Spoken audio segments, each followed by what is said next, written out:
Good evening, Good evening, ma. good evening. God bless you, everyone. My name is Rose Joshua. I want to say a big welcome to everybody who is here. I see our keynote speaker is here already, and actually he came in well before time. And I see quite a few of my friends behind the camera, no problem. And I'm saying a big thank you for being here. Now, just a bit of housekeeping. This is going to go on YouTube. So if you do during Q&A, if you do want to show your face, it's you feel free, please. Is not we're not going to force anyone to show their face, but feel free to type your questions in the chat. Raise your hand if you have a question, and also raise your voice if you want us to hear your voice. Okay, welcome. And I have the special privilege of introducing a really good friend of mine. I have known Mr. Ajayi for more than 10 years.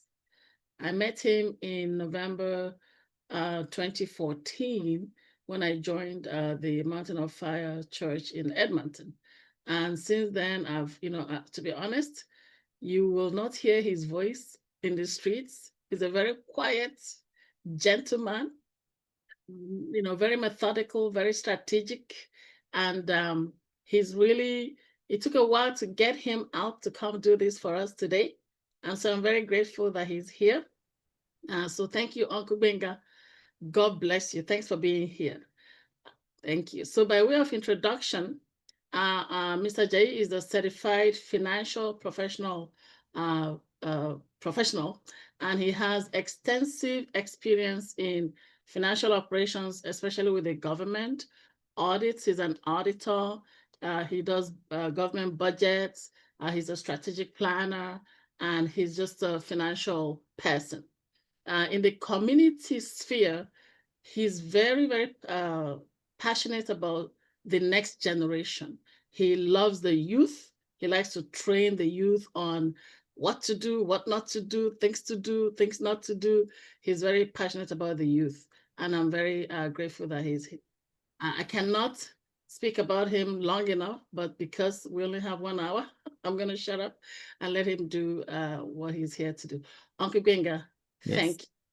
You're welcome. Thank you. Thank you very much also for the pleasure here. And thank you everyone for taking time off this wonderful Sunday evening. And I know we would rather be doing something else than listen to conversation about GoFundMe and how that impacts our community. So I'm just going to get started, and just because I respect everyone's time and just to ensure we start on time and we end on time and allow time for questions at the end. And what's the topic today? We're looking at it as a community engagement. That's how Sister Rose calls it, community engagement, to discuss the delicate issue of GoFundMe during community member emergencies. And if you ask me in my own words, I always look at it 2 ways. I look at it like this is me here, and I look at it as this GoFundMe is more like a social fundraising platform, right? So the intent of the platform was to raise money for social events, activities as we deem it necessary. I'm not here to bash GoFundMe, but rather to just highlight how our communities has been using it, and is it the right way? Are we even taking advantage of the proper platform? So currently, if we look at how the African community or immigrant community has been using it, we've been using it playing on sickness and death. And sickness and death are serious issues and sad situations in life. My favorite saying to remember everybody is the Romans call it memento mori. It says, remember, you must die.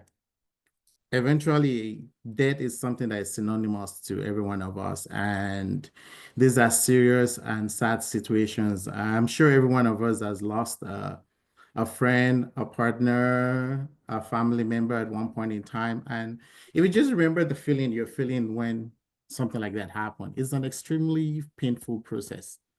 The grief, you can't even put a quantity of timeline. Some people grieve for a few years, and the family's pain, I think the family feels the pain forever. I don't think anyone ever heals completely.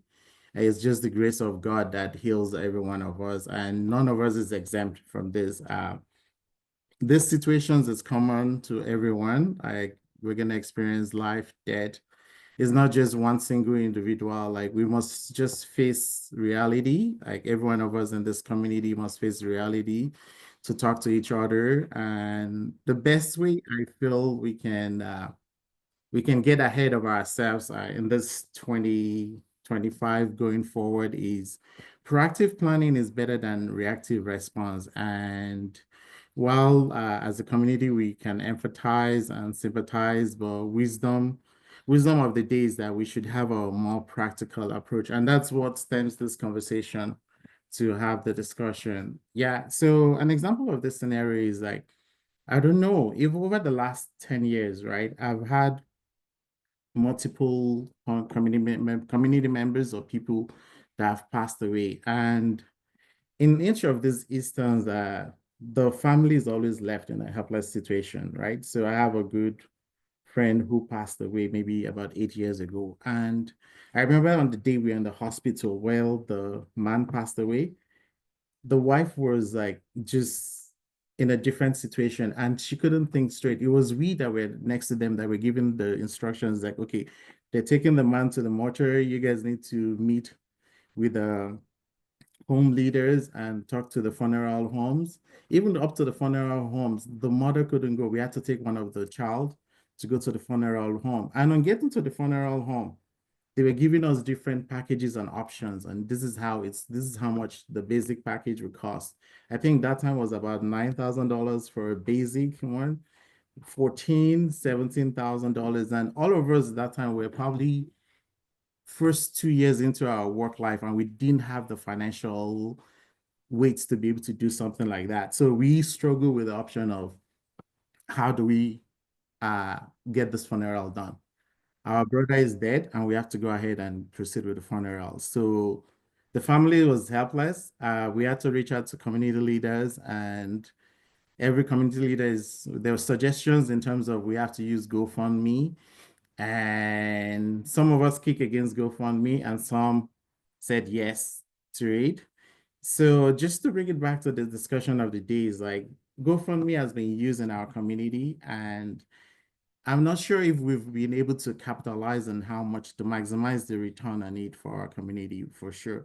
So as that right nowadays, we see embarrassing amounts of being raised. People have a target of 10, 20, 30,000 for funeral arrangement. And sadly, people are only able to raise about 3,000, at times about maybe 5,000. If they're lucky enough, they're able to get $7,000 raised from this option. So they're just sharing a few publicly available examples of GoFundMe that has been done. And this is not, we just so you know, these are very sad situations. We are not making mockery of anyone, but rather we're using this avenue to just enlighten us on some of the actual some of the actual results. So it's just for us to have a better discussion and have better solutions. So that way, if you take nothing away from this session today, it's just the knowledge for you to review what options are available to you.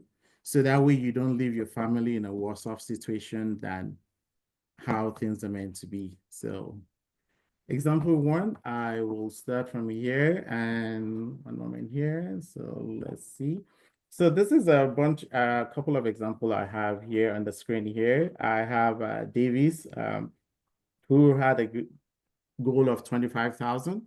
If you see how they were only able to raise $7,000 for this campaign, right? So I'm not sure if this was even able to cover the funeral costs, right? So they have to go to the community members to source for more funding. Another example here was a baller too, who wanted to raise $10,000. And all this is just for funeral arrangement to ease the family transition during the loss of a loved one, right? So if you just take a look at it, some are not even raising the full amount of the donation amount, right? So there is also Emmanuel Obi too, that the goal was to raise 14,000, but they were only able to raise less than 10% of the amount. So not saying this is not what we should be doing as a community. This is not what I'm looking at. We saying, 1 second. Yeah, this is not where we're saying we should go. It's just like, so examples also shared here talks about how each family members talks about how many donors, an average amount of donor. So we'll discover the expenses at the time where you have a loss. I don't think this amount of money is enough. These are just other examples that I've shared already on the other screen. Just letting you know how much was raised for Akeem. And one thing about GoFundMe, in case you don't know, GoFundMe has been around since about 2010. And GoFundMe has raised over $9 billion. Like $9 billion has been raised through the social platform. So imagine on the $9 billion, there's 2.9%. How much has the site owners has been able to charge for all the amounts that has been raised?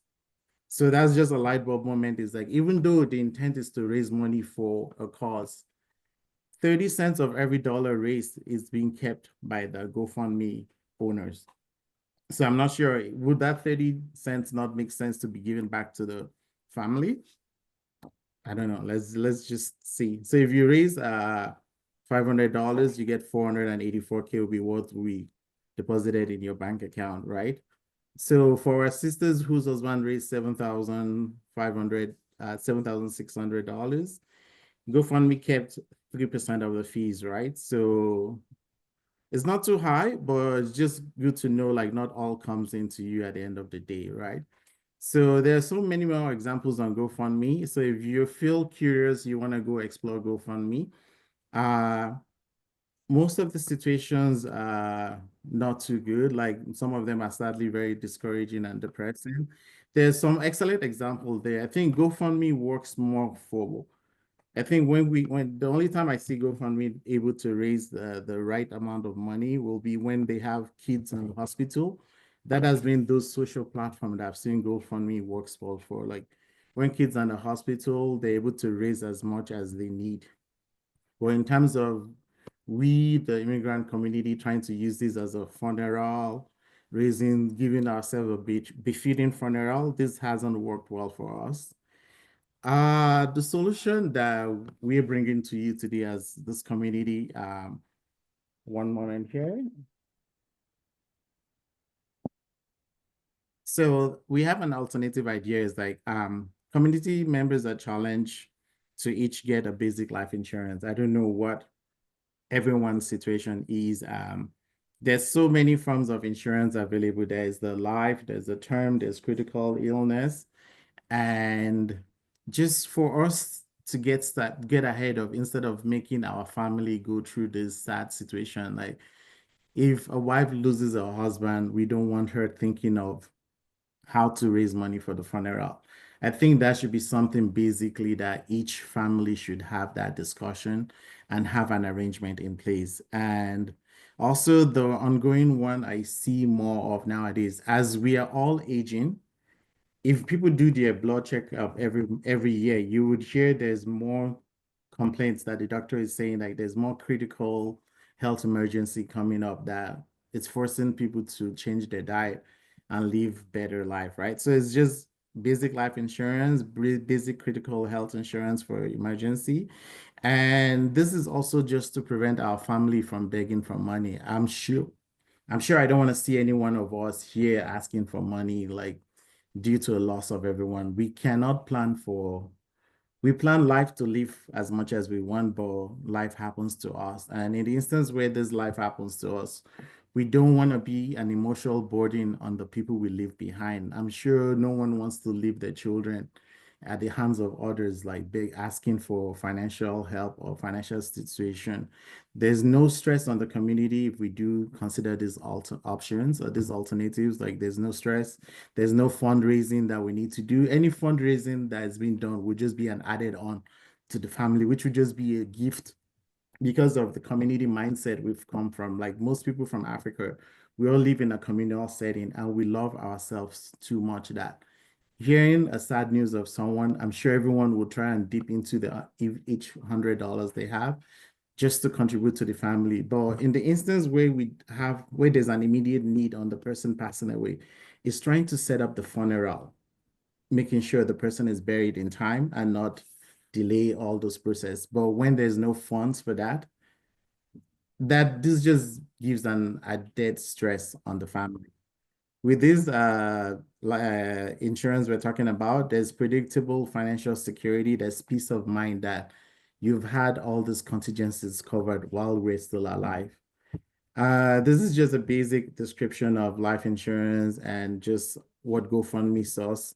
This is just telling you like, hey, they both serve, life insurance serves a different purpose, GoFundMe serves a different purpose. Was someone asking a question? Okay, I'll go ahead. So it's just like life insurance, there's a guaranteed paid out, however amount you set up for payout at the end of your term. A basic funeral in Alberta, I'd say right now costs about 15,000 for the basic. People have options of selecting what level of what they want, right? Some want 20,000, 25,000, 30,000, and that amount is paid out to the family in the instance where there's a debt. There's, as I said, there's predictable financial security, there's peace of mind. You can rest assured that your loved ones will be taken care of should anything happen. With the examples in GoFundMe that we've shared, we've seen instances where some don't even raise up to the amount. So was someone saying something? Okay.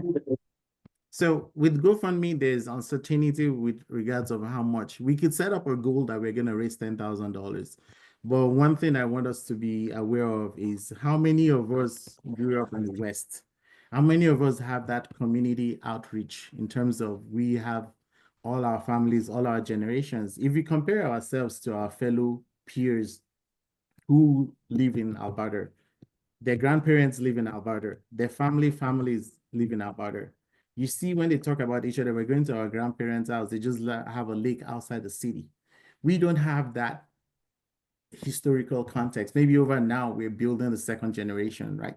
But they have 3, 4 generations here in terms of if they're even able to raise a GoFundMe, they'll be able to get community involvement. But most of us here came in within the last 10, 20 years. We don't have that depth of history and that. So that's why we're saying GoFundMe should not be an option that we should be considering, whereas we can make smart plans to have this all addressed in time. In conclusion, GoFundMe can be a helpful tool in certain situations, but it should not be considered as a replacement for life insurance. And that's just my takeaway for you today.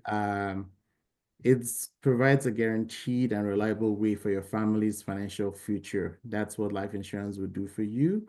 GoFundMe is more uncertain, and I wouldn't say just have a solid plan in place. Think of it on the day that something happens to someone in the hospital. Someone hears like a partner, a loved one passes away. Do you even think the first thing on the partners or the family's mind is how to handle the funeral? They're still like in shock. Wow, this person is gone. That shock is not even translating into what are the next steps. Would you want them to go hand in hand begging for money from people they haven't spoken to? Do you want your vulnerable family talking to somebody is like, hey, if they're confiding in someone is like, okay, can you help us with the plans and arrangement? This is what XYZ has in place. If you have children, where would your children live? How will they be taken care of within the next 3, 6 months after the death of a spouse or loved ones? Let's just ponder on these things as a community. The African immigrant community we're getting bigger and bigger. And also, if you notice, I have a few friends from time to time, you get a WhatsApp message. It's like, hey, there's a GoFundMe going on for an African person in Calgary or Edmonton, all those. And I was like, you keep wondering, like, why is it that is we Africans that we're the ones like sharing GoFundMe campaigns? And if you ask someone at work, hey, I'm doing a GoFundMe for the funeral of, the first thing my colleagues will ask me is like, don't they have anything in place? Why are we trying to raise money for it? So that triggered the thought process is like, are we thinking appropriately? Are we recognizing where there are gaps in the communities. Like, hey, these people are not appealing. Like, hey, no one wants to give anyone money for funeral. Only we Africans are the ones who feel like we should contribute. So that's just one part I want us to face. We're in Canada. Everyone is struggling in their own corner. The most I can do or anyone can do is give up to, if we're generous enough, we'll give up to $500. So because everyone has their own bills to pay, right? The family is still, your $500 goes a little way, but the family still has to cover their, after the funeral, they still have to cover the mortgage or car payments or anything just to continue the existing life that they used to have where you're, while you're still alive. My takeaway is that we must put our own house in order. There's no help coming from anyone. We have to do it for ourselves. Um, don't look for what the community can do for you. The community will do the best to come up with options.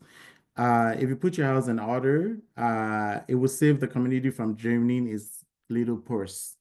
So that's in addition to benefits. That's in addition to benefits to your family and loved ones. Like we all care about each other in our community. We love each other so much that the little $100 we're going to save up should just be an added on as a token to say, hey, we recognize what you're going through, what the family is going through, and let's put an effort in that for them. Plan for guarantees. From the day we are born, as I said, memento mori. Remember, every man must die. The clock is ticking. Any human born from 0 to any time, like we're all waiting to explode. Let's be wise. Put our house in order in a day. The funny one that comes to mind nowadays, I've seen a few GoFundMe, which it's to raise funeral arrangement for children. Like we don't want any of our children to die. Nothing will happen to any of us, but just so we are cognizant of it, it does happen. We see it happening around us every day. Let's be practical, put something in place. My conversation today is put something in place.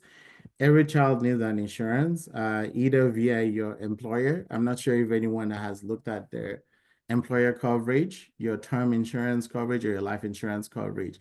If you look at your employer's coverage, if you've reviewed it, I think there's a payout. I'm not sure what each person's payout is. There's a basic that covers the death of children. Review that premium, review the allowance that is there, ensure that it's enough to cover your family. No one is asking you to get a coverage for $1 million. I'm not asking you to get $500,000 coverage. The basic coverage you need, should any eventuality happen, that would take care of you through the needs. At least if each child has a 30,000 coverage till they turn 18, that's something to help out. And God forbid, nothing would happen to any one of us. So the coverage would just be just in case of that. So the objective is this: to save the family and community from any embarrassment in terms of we asking for money in the last minute. Do we want a grieving spouse, partner to start asking us for money? Insurance, how much is all this insurance I'm talking about? I will hand over to the next speaker. And before the next speaker comes on, as I said, the takeaway is for us to review what coverages we have currently, review your existing coverage if you have any. If you don't have none, take the information from the next speaker, use it, digest it. You can reach out and ask for more help in terms of more information in terms of universal life, term life, critical illness, and anything covered through your employer. Remember, your employer coverage only works as long as you're employed. Once the employment terminates, make sure you have a backup for your family. I will hand over this presentation back to Sister Rose. Does anyone have any questions, or you can talk to Sister Rose with that? Wow, I made a lot of notes. I didn't know this one before, but now I know memento mori. Okay, one day we're all gonna die. I like it. Thank you so much. Please, everyone, please help us to appreciate Brother Benga Ajayi, CFP, Certified Financial Professional, speaking to us from his wealth of experience as a financial planner, financial auditor, financial expert. Thank you so much, brother. God bless you. God bless you. I've learned a lot today. I made a lot of notes. I didn't know that GoFundMe has raised $9 billion. And I did the mathematics while you were talking. 2.9% of 9 billion is $261 million. That is amazing. Thank you. God bless you. Okay, so I'm gonna, anybody have any question at this point? Or do you want me to, we can have a Q&A session at the end? Okay, I'm gonna share my screen and take it away to the numbers.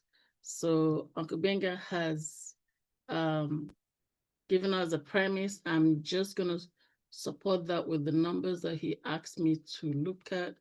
And essentially, he just wants us to see basic coverage. Nobody's asking you to do $500,000 or $1 million. It's just basic coverage. So I did some shopping around, and I checked several companies, 6 of them that I researched. Equitable, Ivari, Empire, IA, Moneylife, CPP, and we kind of collated some numbers. So I'm gonna stay here for a little bit. So basic funeral costs for a healthy male, non-smoker, NS, not Nova Scotia, but non-smoker. So they have them in different durations. Your smallest duration is 10 years, and your longest duration is, of course, coverage for life. Ideally, we would like everybody to cover themselves for life, but, you know, basically get something now. And if you don't have money, some people say, well, I don't have money. If you don't have big money, get something now and then convert it to permanent later. All we're saying in the community is get something and get it now, okay? So for an 18-year-old, it ranges from T10, $7, is lower than $10. You know how sometimes you see advertisements that say, we can get you this coverage for as low as $10? It's actually true. So we can get you 25,000 coverage for as lower than $10. So 18-year-old, $7, ranging all the way to 70-year-old, $47.30. The older you get, the more expensive it is, okay? For 20 years, you have $754 for 18-year-old, up to age 60, $30. By the time you get to age 70, they stop covering you for 20 years. So term is very interesting that they don't cover you past a certain age. So at age 70, you can't get a T20. You can get a T10. That will cover you to age 80. For 25 years, you can get something as low as $8, $8.01, and all the way to $36.41 for a 60-year-old. And for T30, $8.06, all the way to age 40 at $10. So these numbers are not big. There's really no reason why anybody should walk around without insurance, okay? So for permanent insurance, 25,000, ranging from about $16 all the way to $126.45. That's for a man. Numbers. For women, it's a little smaller. For ladies, so for men, I think I'll just for men, the lowest we had was $7.31. For ladies, the lowest is $6.57. Not too bad. And then for men at age 70 is $126. For ladies, it's $102.85. Again, if you have $10, you can get yourself a policy. Okay. And $10, like, it's laughable that we would go do a GoFundMe for $25K, not even get $5,000, whereas we could have bought $25K with less than $10 a month. So please, let's advise ourselves, okay? If you put them together, this is what it looks like. Just kind of looking at comparatively for men and women. The differences are not big, but for ladies, it's a little lower. Now, there's something called, riders, Uncle Benga talked about covering children. If you have group coverage, they will cover your family up to 9 children. If you went for your personal policy, you can cover up to 9 children, age 0 to 17. Depending on the company, some of them will go as high as $50,000 of a rider. And a rider is attached to your main policy. So you'll be getting a policy of your own, and then you attach the rider. So if you have children, you can get them up to $50K of coverage. That's children age 0 and above. I'm talking including brand new babies, okay? Very important that we cover everyone. So again, it's one price for all. So if you pay, for example, $9 for 25,000, you're not paying the $9 times 9. Or let's say you have 5 children. You're not going to pay the $9 times 5. It's just the $9 one time, and it covers all 5 for that amount. Okay, 25K. So it's good for us to know that. For critical illness coverage, this is a case where somebody has, unfortunately, life happening. So things like cancer, stroke, heart attack, bypass surgery. If you have a job, they may have CI coverage, but most jobs would have what they call disability insurance, and that would include that as well. If you don't have, let's say you're self-employed and you don't have a job that gives you those, you definitely need to have one of these. But like Brother Binga said, even if you have a job and you have a policy at work, it's always good to have a backup, because when you stop working, when you retire at age 65 or whenever, you might lose your coverage because, you know, the group policy is only attached to your job. All right. So critical illness coverage includes illnesses that like cancer, stroke, heart attack. I don't know whether it's the weather, whether it's the winter, whether it's the water we drink. I don't know whether it's the air, but there's a high incidence of critical illness in Canada. So we need to pay attention to this. Now, when I did shopping around, there's a lot of critical illness insurance who would give you guaranteed return of premium. This means that if you never fall sick, if you never claim, they will return your premium at the maturity of the policy or after a certain duration of time. So some people will return your money after 20 years. Some insurers return your money after 15 years. Some will return it at what they call maturity of the plan. So let's say you get a T75 and you got to age 75, you never made a claim, they will return your money at maturity.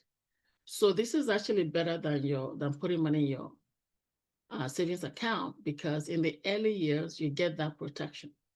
Let's say you're putting away $20 under your pillow or in your savings account every month.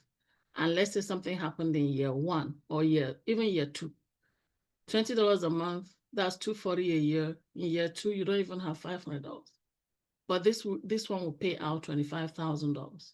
And if you never make a claim, you get all your money back. So it's honestly, I like to say it's a no-brainer, but because we're very, very serious and very we're empathetic and sympathetic, all of that together, let's really think about it. It's a win-win situation, okay? One of the things that many of us fall into is a situation where a loved one travels, they come here to visit us, then they fall sick, or in the worst case, they pass away, and then we start scrambling. So we really need to look at travel insurance, especially if you have a mom visiting, a dad visiting, whoever. I know in most of the situations I've seen is a parent, right? But if you have somebody visiting in Canada, they don't have health insurance, right?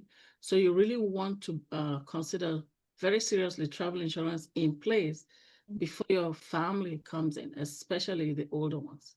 So travel insurance is when your loved one comes in, and if they have an emergency, then you have a situation. I have a friend of mine whose mom came, and his mom had a fall at the airport upon arrival. So from the airport, they went to emergency. Okay, and emergency fees for people who are not covered is a serious matter. So let's take a look at that. So I did a Google search, and so emergency room visit ranges from $300 to $1,000. In Alberta, it's $300. In BC, it's $400. Okay, and then per day. So here's the thing: per day, hospitalization can go up to $7,600. All right. I have a friend from Jamaica whose whose dad came to visit. And for some reason, the dad was sick. He was admitted for 3 days in Alberta. Their bill was more than $30,000. And they had to take a line of credit to take care of it. But if they had done proper travel insurance, they wouldn't even pay $1,000 for it. So very important that you really, really take a look at travel insurance. It's only fractures themselves. It's a heart attack can cost at least $26,000. Bypass surgery can exceed $100,000. Where are you going to find the money? And if we do a GoFundMe, you're looking for 100K, you get 2,000. What's that going to do? So very important to pay for, I don't want to use the word pay, invest in travel insurance for it's coming. So in conclusion, this was a lot of food for thought. I have personally learned a lot, but here's the thing. We need to pay attention to these things. These are guarantees. Like the sickness is not a guarantee, but the going home, we all pray that one day we'll go to heaven. So going home is a guarantee. All right. So let's pay and invest in that piece of. Now I know there's a lot of agents involved who sent this community engagement seminar to their people. So if you were invited by an agent, go and sit down with your agent and take a look at the numbers for you. We can't cover everybody's situation. So have them take a look at your own numbers. All right. So we're going to take questions and answers. And once again, thank you so much. Brother Benga, once again, thank you. Q&A. And you can unmute yourself, show your face. Yes, go ahead, sir. Unmute yourself, Uncle. Okay. Okay, ask to unmute, please. Mr. Okay, Koga. can you hear me? Yes, sir. Go ahead, sir. Okay, thank you so much. My question is kind of weird. Some of us in our community are still, I'll say, spiritualistic tied to home in Nigeria. Yes. For example, and they would like to have insurance for, say, repatriation when that day comes. Is there anything like that is there insurance like that? How much does it cost if it's possible to have that? Yes, there is insurance for repatriation. In fact, there are the companies that will arrange the repatriation on behalf of your family.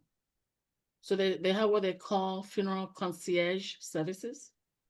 So Uncle Solomon, you and I can take that offline. So funeral concierge services, you pay, you get their policy, you pay, and you tell them which country, any country around the world, they will liaise with funeral homes in your home country, and they will arrange with airlines, and they do everything on behalf of the family. The family does not need to leave the house. They do everything on the, yes. They would, do the shopping. They will get the best deals in both countries. And so they call themselves funeral concierge services, and they do it from door to door. You just need to pay for it. Yeah. My people say that soup is sweet, now money kill them. So true. So yes. That's a good question, by the way. Any other question, please? Please unmute yourselves. Okay, so good evening, everyone. Good evening, Mama. How are you? I'm fine, ma. Please, I want to follow up with Mr. Solomon's question. Can we be explicit in the amount, because I didn't really get your feedback on the question he raised. Like I have an overview of what the insurance policy is all about, but based on the question he raised, is it that there's a special package for that kind of insurance? Like if I want to take up an insurance policy, do I need to do it separately? Like, okay, God forbid, if anything happens tomorrow, if I need them to like take my corpse back home, I'm going to do a specific amount for that, or it comes in as in the cost of insurance, like the normal life insurance policy that the first speaker, the Mr. Gbenga, spoke about. Is it that? I just need you to just help me expatiate more on, throw more light, so I will like have an idea of the, like, if I'm taking a policy for life insurance, does it cover, God forbid, if anything happens, or I'm going to do, like you said, better soup na money kill am, is it going to be like additional cost like that? So I will just have an idea. That's a very good question, ma'am. So not every company offers concierge services, okay? Now, let's say you buy a $50,000 policy, for example, all right? And you want that to take you back home. If you buy it with a company that offers concierge services, some of them have a minimum. So the concierge services, they have a separate one that is that's specifically for that. Or if you're buying it as part of an overall policy, then they have a minimum of, let's say you're buying 100K, they will include it automatically. So depending on how much you buy, it's automatically included. Or if you want, you can buy it as a separate small package starting from 25,000. Now, but that is not offered by every company. There's certain companies that offer concierge. There's some where if you have your life policy, they pay it out, and then your family will now be the ones to do all of that coordination. Did that answer your question, ma'am? Yeah, I get it now. Thank you. Any other question? This is important. Please ask. Mr. Olushaya, go ahead. Yeah, good evening, ma'am. Maybe just to add a little, that the concierge services can be obtained as a separate package. Yes. Yeah, okay, yeah.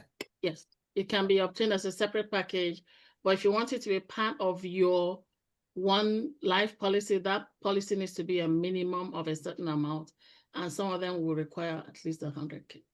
Uncle Dennis, go ahead, sir. Sister Precious, go ahead. Mine is a simple one. So if somebody have existing policy, yes, what does it now cost to convert it to a permanent one? Yes, so if somebody has an existing term policy, like we said, get something now, even if it is a basic T10, okay, get something now. Now, when you want to convert it to permanent, it costs, what they will do is they will convert it to the permanent cost. You notice that the cost for permanent is more than the cost for temporary. So they will convert it to the permanent cost, right? And it all depends on your age at the time you convert. Like right now, I'm doing some conversions. Some people, let's say somebody got their policy 5 years ago and they want to convert it today. They're not going to use your age 5 years ago. They're going to use your age now. Yeah, but from the table you showed, the life insurance for men is 122, and those I'm going to share that table. Go ahead, sir. Go ahead, keep going. And for the women is I think less than that. So will that cover for children as well? So the table you were looking at was this one. Yes. So this is for 25,000 for a healthy male. Age, or I showed ages 18 to 70. This does not include the riders for the children. So the riders for the children come as a separate cost. So let's say you want your child to be covered for 25,000, they will charge you $9 extra for that, for example. Okay, all right. And then if you want to convert, let's say you want to convert and you're 60 years old, they'll convert that for you at, at the age, at the amount for a 60-year-old. If you want to convert and you're 40, like depends, they'll take it as personalized, right? According to your age. Okay. All right, thank you. Thank you, sir. Any other question? Hello, ma'am. Yes, ma'am. Go ahead, Sister Precious. Why is the permanent one not done now? So it is not that it's not done now.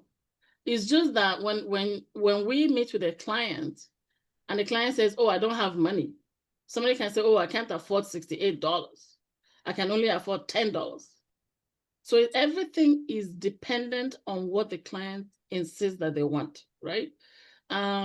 It's not that the client is always right. I know we have this adage that says the customer is always right. Many times it's not so. It's just that we have to abide by the instructions of the client. So if a client says, okay, I don't have money, I know that ideally I should get the permanent one because I don't know when God will call me home. We all pray for a long life, right? But the thing is, in the absence of having a permanent one, get something now. Get the basic, whatever you can afford, get it now. And then as your money becomes more abundant, in Jesus' name, amen. As your money increases, then you can convert to the permanent one. But if you can afford the permanent one now, it's cheaper to get the permanent one now than to get it 5 years down the road. Was that helpful? Yes, it's helpful, but can you give us the range for the permanent now? So I give you an example. Let me share my screen one more time. I'm not sure that I understand that last question.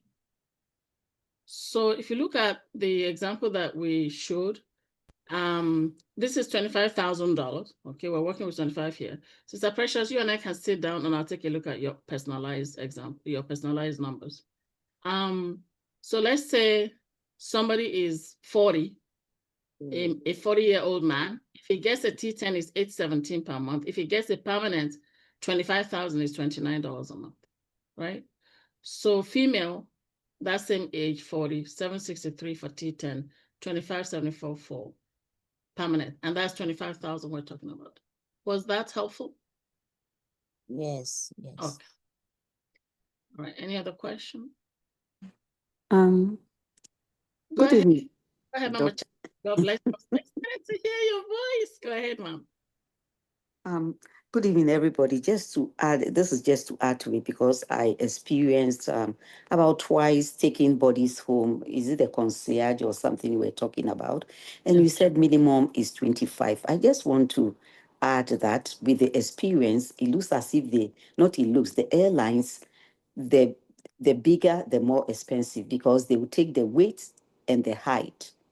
Right? They measure the weight and the height before they give you the price. So if you want your body to be sent home, then consider your size when you are buying the insurance because yes, Mama Rose, Dr. Rose is saying 25,000 minimum, but trust me, it will be more than that.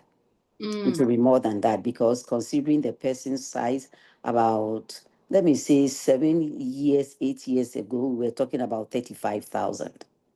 Yes. So let us, I don't know if you add to them and let them know that your height, your weight, I don't know whether they do length times breadth times weight something. I don't know how they do it, but they consider all that before they give you the bill. And also, can I suggest to, if you sell insurance, you and Uncle Olu or who gave the presentation, that when people are buying insurance, can you find out from them, do you want to be buried in Canada or to be buried back home, so that you give you chip in some things for them to know, not to put the family in a situation where you have only 25 or 30,000 and you've told your whole family back home that they should bring you, and now your poor wife or your poor husband can't even get that money to add to it to take the body back home. So just to add that, because we've experienced that twice. Thank you so much. And good presentation. I'm glad I attended. Thank you so much, Mama. Thank you. And thank you for validating everything we have said. You have the experience, so we thank God that, I mean, it's looking back, I'm sure it must have been very stressful for you, but thanks for letting us know some of these.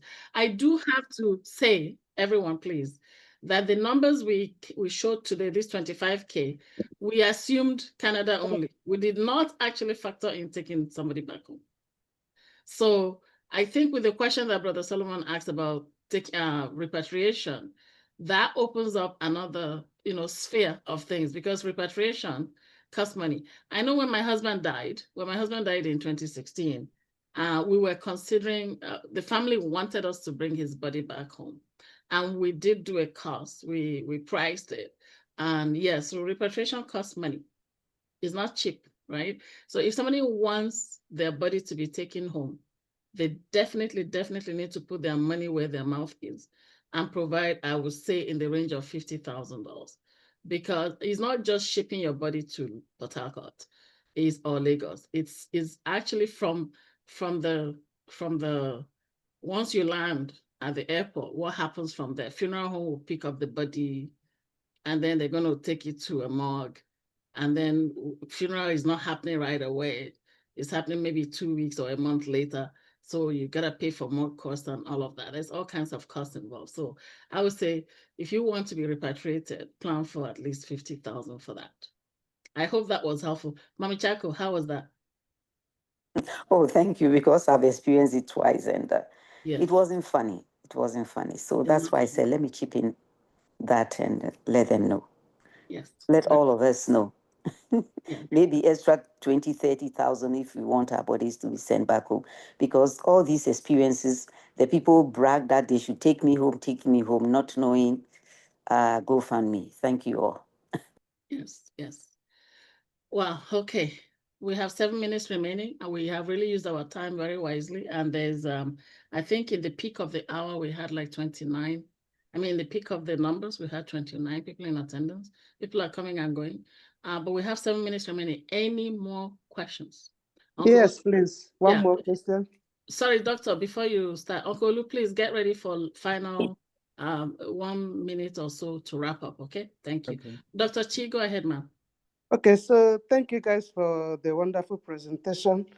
So, Dr. Rose, the tables you gave is for a healthy individual, male or female? If you want it, when the person died.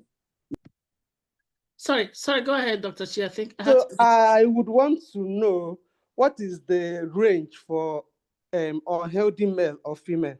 Let's say I'm 40 years and I'm hypertensive. Yes. And I want to buy life insurance. Yes. What like the range I'll be paying monthly? For instance, yeah. That's a very good question, doctor. So what happens is when we submit an application, we never tell the client that, oh, your application is submitted, you're guaranteed to get it. No. So what happens is, depending on how you answer the health questions, the insurance company will come in and do underwriting. So they will, sometimes they will send a nurse to your house to draw, liquids from you, blood, urine, stuff like that. They take it away to their lab. Then based on what they see, they come back to you and say, well, you're healthy, you're not so healthy, you're very unhealthy. And then they can make you an offer. And the offer can range anywhere from additional 25%, additional 50%, sometimes double, sometimes triple. And then it's up to you to accept it or not. So in the unhealthy arena, is all over the map, okay? However, usually when somebody is accepted by an insurance company, if the person is unhealthy, if they can afford it, I usually say take it, because down the road, it might be more difficult to get. But it's really based on individual blood work, your individual personal underwriting. So the important thing is to meet with your insurance agent, whoever invited you to this meeting, meet with them, do an application, and then wait for them, the insurance company, to send you a decision.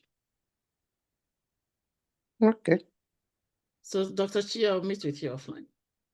All right. Yes, ma'am. Thank you. Thank you. Any other question before Uncle Ajayi takes it over? Uncle Olu. Yes, Mama Rose. Monsieur Ansam, bonjour, bonsoir, monsieur. Bonsoir. Thank you so very much for being here. God bless you, sir. Please go ahead. Amen.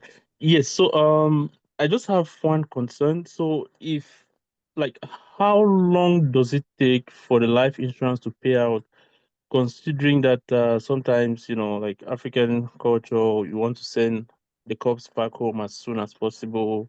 So if someone dies, you're not going to wait for, I don't know how long it's going to take for the amount to be cashed out before you can send your relative or your loved ones back home. So any idea how long it takes to cash out before you can repatriate the cops? So how long it takes depends on how long the beneficiaries take to deliver all the required documentation. So, Okay. so in practice, and I've seen this happen, unfortunately, I mean, it's part of my work where somebody passes away. The company will pay, they would pay, let's say the person had like a $500,000 policy. They will pay, they will release 20,000, 25,000. Okay, they will release that, assuming that the funeral is happening. Assuming that the funeral is happening here in Canada. But if you do let them know it's happening outside, they might release more. But I know they will release 25K, right? Now, they have to get a police report. So they want to make sure that the beneficiaries were not the ones who killed the person. So there's all kinds of checks that they do. So they have to get police report, doctor's report, all of those reports. So you know how somebody, you have life insurance and then beneficiaries might turn around and do something. Yeah. So they want to make sure that there was no foul play. So they ask for a lot of things. They will send a list of things that they want. And so they ask for police report, doctor's report, coroner's report, everything. And then the beneficiaries have to submit everything to them before they release the full money. If for any reason they see that there was foul play, they release the money to the court. So they release the money to the court of the King's Bench, and then wash their hands off it, and then the court and the police can take it from there.